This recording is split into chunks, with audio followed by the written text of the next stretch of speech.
former NCB chief B.V. Kumar. He is the person who many credit with building the Narcotics Control Bureau. Do you believe, and you come on my program, Mr. Kumar, saying you were surprised in the first instance that Section 27A of the NDPS was applied against Riya Chakrabarti, financing and harboring drugs, which made it non-bailable. Do you believe today the judge, in a sense, has put a little rap on the knuckles of the NCB for putting Riya Chakrabarti under 27A when the evidence, as the judge says, simply does not exist?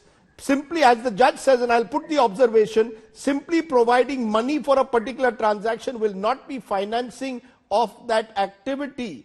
The word financing would necessarily refer to some activities involved in illegal trade or business. They don't see Riya Chakrabarti at any stage involved in drug dealing. To that extent, did the NCB try and fix Riya Chakrabarti in under 27A, and have they received more than a rap on the knuckles? Thank you, Mr. Rajbi. I had the benefit of going through the judgment, which runs into almost 70 pages.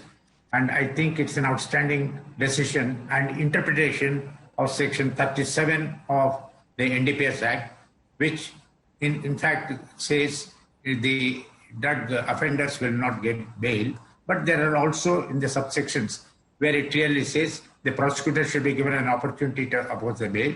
And even if the prosecutor opposes the bail, if there are reasonable grounds to say that the person accused will not commit an offense while on bail, the judge has the full liberty to grant bail. And this right to grant bail is only with the High Court and not with the lower court, that is the special judge appointed under the NDPS Act.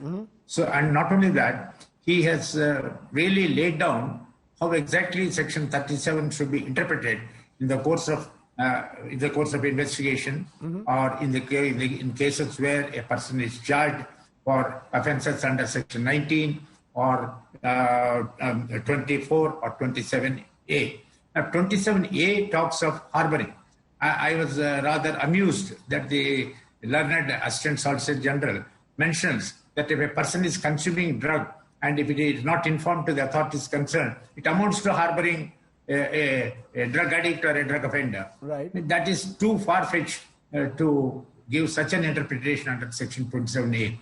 Harboring drugs would really involve like harboring a real criminal offender in your house or in your premises, which is under your control, and not informing the authorities, and fully knowing fully that the person has committed a serious offense, not a person involved in this particular case, where so to that extent, that's my point, Mr. B.V. Kumar. To that extent, after this order, this bail order, it's not an acquittal, it's a bail order.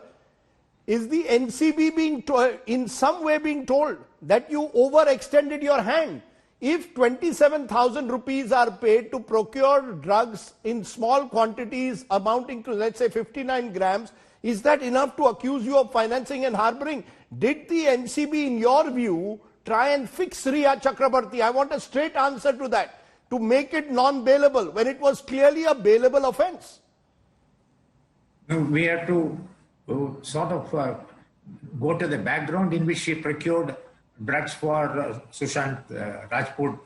For the simple reason, he was a confirmed drug addict, and without drugs being available at the proper time, he gets into what you call a withdrawal symptoms, and a person can become violent, he can become depressed, and so many other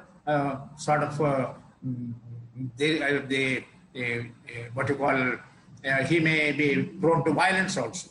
So probably she procured these drugs and for being given to him so that he is under control and probably he will come back to his normal senses. Because a drug addict, when he doesn't have the drugs at the right time... Sir, you're being very diplomatic. I am asking you a straight answer, sir. The country's leading narcotics agency, which is supposed to handle interstate drug connections, did they try and fix Riya Chakrabarti by putting 27A, financing and harboring drugs, when they knew she was not doing it? Which is not correct. According to me, it's not correct. That does not amount to financing. The Honorable High Court has also said that she has not procured the drugs for any monetary consideration or monetary benefit for her. So it does not amount to financing procuring of drugs either for benefit or for resale or any other So I'm going to purpose. push you one Very more clear. time. Why do you think the NCB did it then? Why do you think the NCB Well, put there 27A must have when been it's a motive when it's a seemingly cut and dried case that at best she was procuring the drugs for Sushant Singh Rajput, that at no stage was she harboring drugs? Why did they do it? I think they were under influence or pressure from some other force that may be.